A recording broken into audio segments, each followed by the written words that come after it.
रात के ठीक 8:42। दिल्ली के एक भीड़भाड़ वाले इलाके में सब कुछ बिल्कुल सामान्य था। लोग अपने अपने काम में व्यस्त थे। कोई खरीदारी कर रहा था, कोई फोन पर बात कर रहा था और कुछ लोग बस जल्दी जल्दी अपने घर की ओर जा रहे थे। लेकिन उसी भीड़ के बीच एक बैग चुपचाप जमीन पर रखा हुआ था। कोई उसे देख रहा था, लेकिन किसी को शक नहीं हुआ, क्योंकि वो बस एक साधारण बैग लग रहा था, जैसे हजारों लोग रोज लेकर चलते हैं।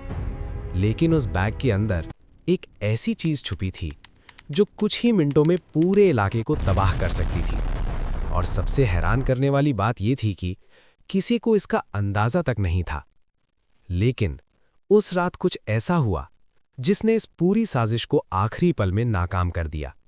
और यही है उस दिल्ली ब्लास्ट प्लान की असली कहानी, जो होने से पहले ही खत्म कर दी गई। कहानी शुरू होती है कुछ दिन पहले से, जब देश की सुरक्षा एजेंसियों को एक बहुत ही मामूली सी जानकारी मिलती है। एक छोटी सी सूचना जो पहली नज़र में ज़्यादा महत्वपूर्ण नहीं लगती थी, लेकिन अनुभव यही सिखाता है कि खतरे अक्सर छोटे संकेतों से ही शुरू होते हैं। एक संदिग्ध फ़ोन कॉल जिसमें कुछ कोड वर्ड्स इस्तेमाल किए गए थे। पहले तो ये कॉल बाकी हज़ारों कॉल्स की तरह ही लगी, लेकिन जब इसे ध्यान से सुना गया तो उसमें छुपा पैटर्न साफ दिखने लगा।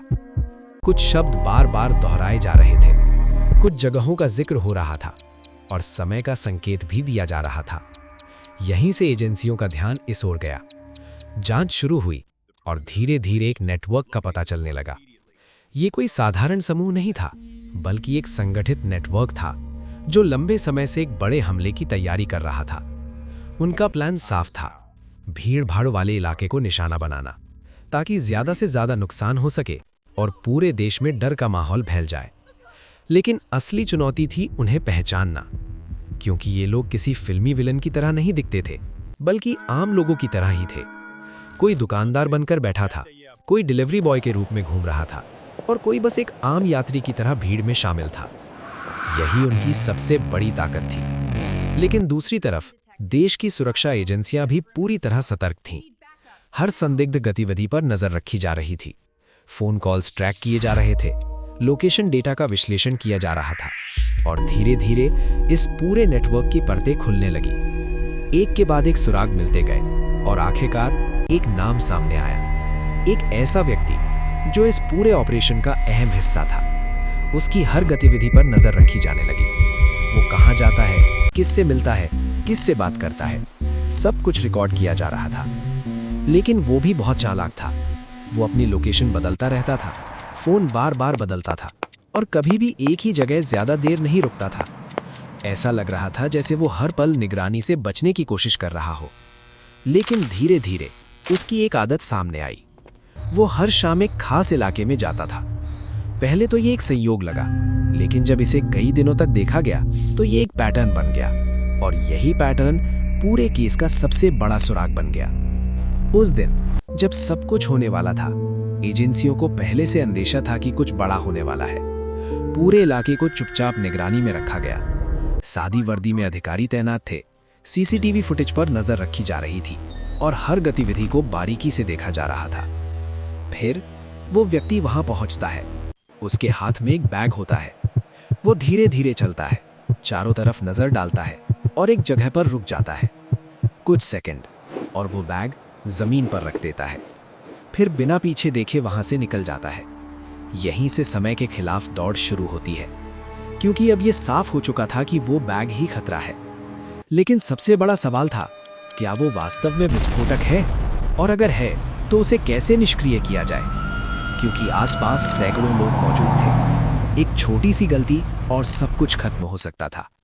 तुरंत बम निरोधक दस्ता को बुलाया गया, लेकिन उन्हें पहुंचने में समय लगना था और समय बहुत कम था। इसलिए मौके पर मौजूद अधिकारियों को ही फैसला लेना था। उन्होंने तुरंत इलाके को खाली कराना शुरू किया। लोगों को बिना घबराहट के हटाया गया, ताकि किसी को शक भी ना हो और भीड़ भी कम हो जाए।